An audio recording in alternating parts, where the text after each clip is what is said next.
When half of Congress, the most corrupt organization in the United States of America, literally cites privacy concerns is why they don't want to move forward with one of the bills that is currently being proposed with the IRS and even with crypto regulation, we know that when Congress cites privacy, there's a serious problem. Houston, this rocket is gonna crash in Operation America Divided. Forget Democrat or Republican, both parties suck, okay? The fact is they've done almost nothing to impact the taxpayers of this country for far longer than my 30-something years, I'll tell you that right now. But we're talking about crypto, we're talking about privacy, we're talking about crypto regulation and what they're trying to do with the IRS, and they literally think people are so stupid that they went from wanting to go through every bank account with $600, which is virtually everybody, to, well, we're only going to do it with 10,000. You already do. I know that you have to fill out a form. There's a form if it's over 10,000. In fact, if you want to withdraw 10,000 from your own bank, it's a struggle at this point. Your own money.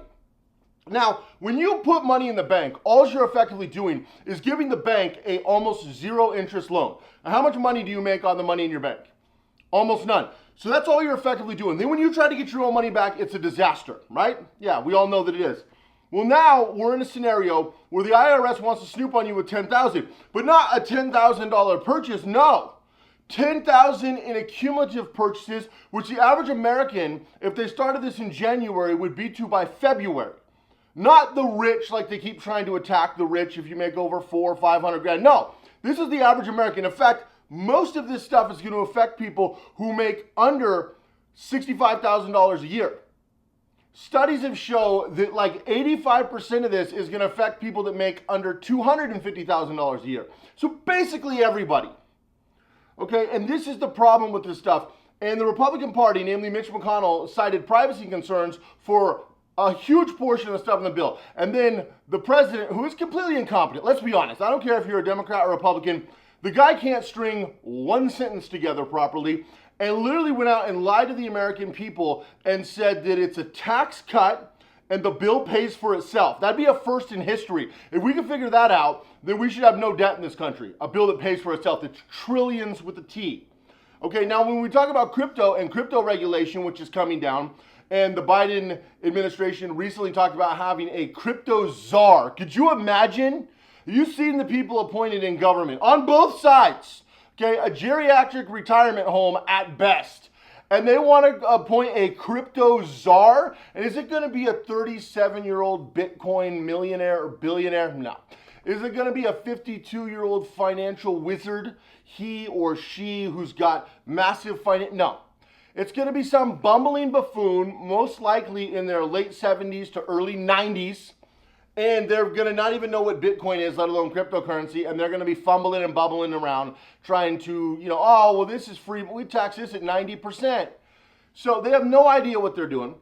And regulations, what they're looking into is the SEC with the XRP lawsuit moved discovery till January so they can prolong the damage that it's done, because XRP is kind of a sitting duck. You can't buy it on almost any platform, and people don't really know what to do with it because we got to see what the lawsuit happens. If the lawsuit goes unfavorably, it's bad for all of crypto, and XRP will tank because it's the tainted one, and there's so many other projects that do amazing things. So XRP will just be replaced. Now, a lot of the fanboys and fangirls of XRP, and I've been talking about XRP for a couple years. I really liked it, but when the SEC got involved, I sold all of mine. I bought it at 11 cents, sold it 80-something cents, and I'm glad I did. If it starts going up again, I could buy back in and make profits. But for me, you get the SEC and these coins. As soon as they get in, I get out. I don't want to have anything to do with this. Also, they're making lists of investors. You think, well, they can't do that. Crypto is the most transparent thing ever. Okay, everything on the blockchain, everything is out there. It's way easy for them to track your crypto than it is your bank account because there are no laws surrounding crypto, both good and bad. Keep that in mind. Where bank right now has some regulations, although the Congress is trying to obliterate that and make this a situation where you're under audit 24/7, 365. Everything you do will be under audit because it's 10,000 accumulative. Now, do you make less than 10,000 a year? Ask yourself that. Because if the answer is no, then it's you. You're being audited. Everything you do will be audited and scrutinized, and anything you buy can be triggered. All your crypto will be tracked to every exchange. At that point, it doesn't matter what exchange you use. It doesn't matter if you use Coinbase or the most super secret offshore exchange in Panama or the Bahamas or Switzerland, or it doesn't matter. It could be someplace in the middle of the jungle. You still have an entry point. Okay, you still have an on-ramp. See, the thing with crypto that a lot of people forget, even if you're in this mythical, magical world, which you're not, it's easy to track crypto. But let's just pretend for a minute that crypto was actually anonymous. You have an on-ramp and an exit ramp. Similar to VPNs. I always talk about VPNs. The VPN's at an encrypted tunnel, but you get in and you get out. That's how people get caught with VPNs all the time. VPNs don't add the layer of protection that you think because they can track you in and out. It's kind of like walking in a room, walking in the front door, out the back door. You got people spying on you on both sides. What'd you do in that room? Well, I don't know, right? But now we've got a state where they've got people on the front door, the back door, and they got people inside the room. Okay, that's what's going to happen if these bills go. So it's going to make crypto virtually worthless. And the reason they're trying to do this is to regulate the heck out of it and tax it into obscurity. Okay, they're going to tax it to the point where it just doesn't matter because, again, one of the biggest taxes that they're looking at doing is capital gains. Because, you know, it's one thing to work and make money. It's one thing for a corporation to make money. But you have no right to take your money and have your money make money, according to a lot of people in government. There's a lot of people in government who feel that way. And if you do, they should be able to get 60, 70, 80, 90% of that. You should give them most and say thank you for the 10, 20, 30% that you get to keep, which is insane. It's literally insane. But there's a lot of this in the socialist movement and the communist movement in the United States, which is happening at a rapid succession. You've seen communist China, how well that works. You've seen socialist Europe, how well that works. There's a lot of incredible people in China and Europe that are struggling with this right now because it's a disaster. And you notice that all these people from all these other countries keep coming out and saying, America, you better act now. You do not want socialism. You do not want communism. People who've actually, you know, America pretends like we've been through something. There's people who've actually been through it that are coming out and saying, you do not want this, that have left their countries that they love only because it fell apart with these totalitarian governments and these dictators and these just horrible people rising to power somehow. And people keep falling for this. Well, crypto was kind of the safe haven, and right now it still is. I mean, I know for me, a lot of my clients, we build ghost businesses, and crypto is a huge part of that. And same thing with ghost lives. I mean, we help a lot of people disappear and not deal with this. And there's ways you can do it, but it is getting harder and harder and harder. And somebody who's actually in it and deals with people in privacy and teaching them how to get out of this system, which there's a lot of ways you can do that. A lot of people keep asking me, just go to privacyxproject.com and we can help you out over there.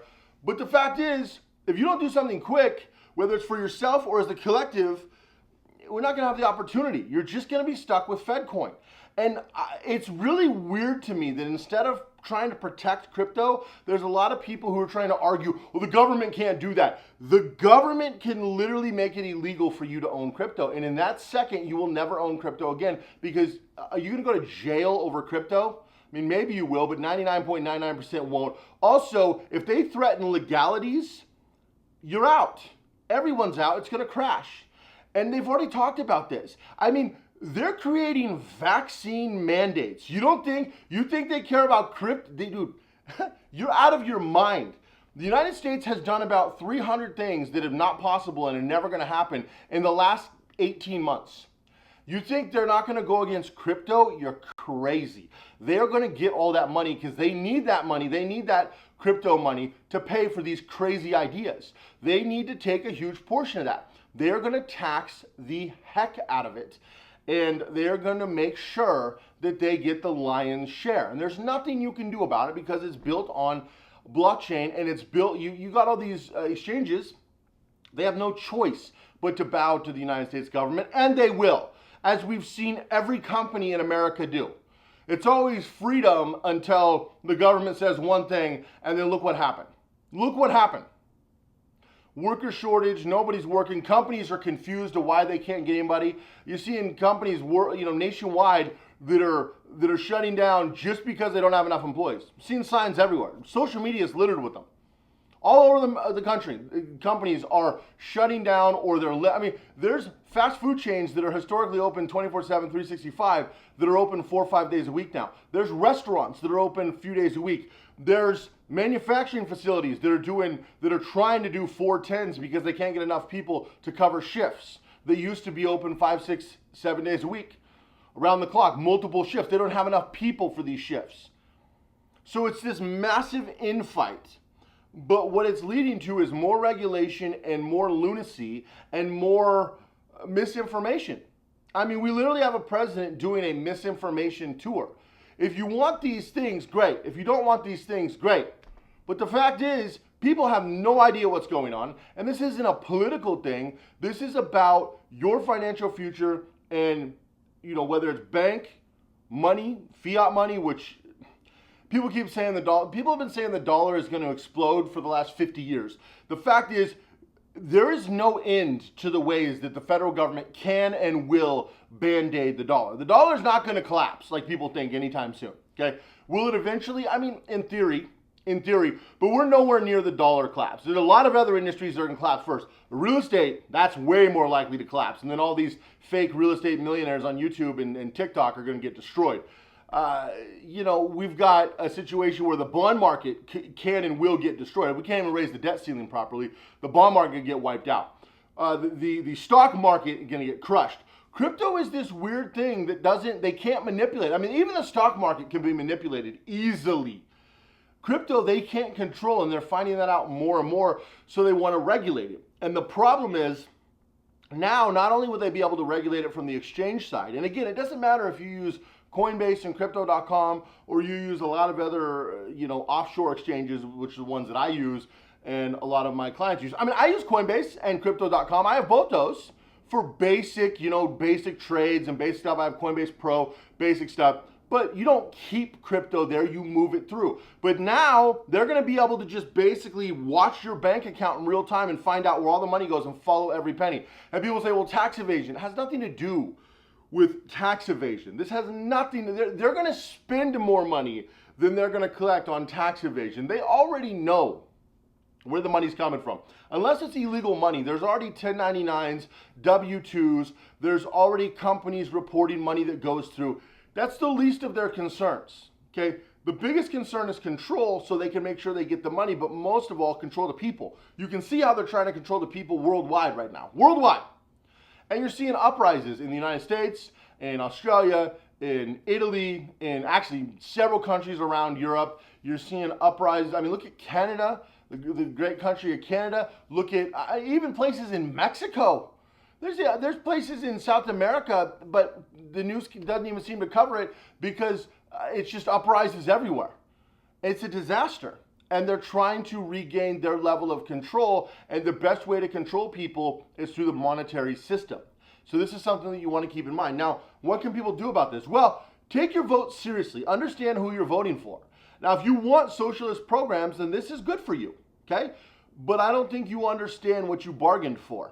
If you don't want, there's a lot of people, and I'm seeing thousands of people coming out saying, I wasn't for, this person or that person. They thought, but the one thing that everyone can admit, even most Biden supporters, because he's losing like half of his supporters, because it was a giant bait and switch. You're not getting, the Biden is not the moderate or the progressive, he's just super socialist all of a sudden, which he's never been. So clearly he's being controlled. The guy's almost 80s, incompetent, he's in mental decline, he has no cognitive function. He walks into walls and bushes and he falls up the stairs. The guy, and it's a sad thing to see. He's being controlled. It's not even a diss on Joe Biden. It's a sad thing to see because it's elder abuse is what it is. They're using him as a shell game, and the people behind the scenes. And the fact is, it's working. That's the crazy thing. And you've got the Republican Party saying, we're going to win just by sitting on our hands, and they're not wrong. But just by sitting on their hands, they are going to wreck. But that's 2022, guys. That's a year away. That's a year away before these midterms. What are you going to do now? What are you going to do in the next year? What are you going to do next year when the taxes spike? Right? And then they're going to spike for several years. I mean, the Biden administration is already coming out and saying that fuel prices are going to be where they are or higher for the next year to two. It's not transitory inflation. All of the grocers, I mean, forget what the news is saying. I don't care if you watch CNN or Fox. They're both corporately bought and paid for shills. They all suck. Look at the source. Look at what the grocers are saying. I've talked to multiple businesses that I've worked with, clients of mine who are in the grocery business and other businesses, and they're saying, we haven't seen nothing. Food's going to go up another 40 to 52%, what they're projecting. And most of these stories get like 3,000 views. But then they talk about something else and it'll get 30 million views. Like, look at what the people who are actually in the industry saying. It's kind of like the supply shortage at the ports. It's not what you think it is. The biggest problem with the supply shortage is truckers, and truckers are doing the right thing and standing up and saying, we're Americans through and through. We're going to do what we want, or the hell with you, right? And the dock, the longshoremen, the ports, most of them are actually good to go. In fact, a lot of them in LA, I've talked about this, are robotic. They've got, I mean, they could push that stuff out so fast. Now, also, the supply shortage isn't half as bad as the news makes it seem. There's one side of the news that tries to weaponize it. There's one side of the news that tries to dumb it down. The fact is, they're way backed up. They're about a week backed up. That's a problem. That's a problem in America because we only have 3 days. So we've got a just-in-time system. If you don't understand what that is, basically America is built on a just-in-time system. So the average store has roughly 3 days. And some of them nowadays have experimented with 1 day with the improvement in logistics worth of stuff. Well, that's fine. But when you're a week backlog, that's why you're seeing some products out of stock. It's not months backlog. Nobody's not going to get Christmas presents, stuff like that. I deal with e-commerce clients worldwide. Nobody's struggling that. In fact, there's more people buying than there are businesses. It's the best time to be in e-commerce. That said, though, it's about a week behind. And when you have a 3-day system, a week behind looks like a crisis. But the news is trying to weaponize it. They're trying to weaponize everything. So make your own decisions when you're looking at this and understand that they're coming after these vital things to try to scare people. What you should do is try to shore yourself up financially. And if they can scare you on a lot of little things, then they can take control on the big thing. And what is the heart of it? If you can't afford to support yourself and the government pretends to have the problem, they know you'll go to them. And if they attack you at the root cause, which is your money that you earned, and they're going to try to overtax you, and they're going to try to and the biggest problem in America is they don't tax you. They tax you again and again and again. The same dollar is taxed like 20 times. You keep getting, you pay taxes and you pay taxes again and again and again and again and again on the same dollar. Everything you do is tax. And that's the issue in America. And now they're going to try to really dive deep in that in crypto and these other industries. So keep that in mind when you're going through this stuff. Appreciate you guys checking out this video. If you haven't already, make sure you subscribe. Put out new videos all the time here on Privacy X, talking about these issues and breaking down what you can do about it. Right now, make sure you are putting, so what I do is I keep these. I'm actually going to be doing a full video on it. I actually bury these capsules, and if I open it, you'll see, let me get to it. It's fireproof and waterproof. And let me get to this real quick. Here we go. Open it up. Oh, it's got a piece of paper. There's that. I actually can't show this on camera. It's got some secret keys. Hold on. Oops. Forgot about that. So I'll put that aside. Those are some, yeah. But I keep these. So I buy a whole bunch of these. These are these cold wallets. In fact, I got the box for another one that I'm going to be reviewing. Right, these cold wallets. Make sure it's the last thing you can do. Now, if the market collapses, though, and if the government gets their way and collapses the market, you're just going to have a bunch of worthless crypto on cold wallets. But for right now, I always recommend to my clients to keep a percentage, depending upon your financial structure, of your crypto on cold wallets. You don't need it all on exchanges, okay? And the good thing about cold wallets is it's your last kind of safe haven, provided crypto still has value. And if you think crypto is going to have value in the future, like I do, certain coins will. Now, a huge portion of coins in the next bear market are going to fail and disappear. So be selective and careful, and you can bury these cold wallets, and I use what's called SLICs. It's a CIA trick, but I will tell you this: waterproof, fireproof, and I also use like keystones and different methods to write my keys. These paper ones are backup keys. I'll use in a separate place keystones, and make sure you keep them separate and have your crypto available. I mean, you've seen the guy from Ethereum. He famously kept his keys and his wallet in separate countries.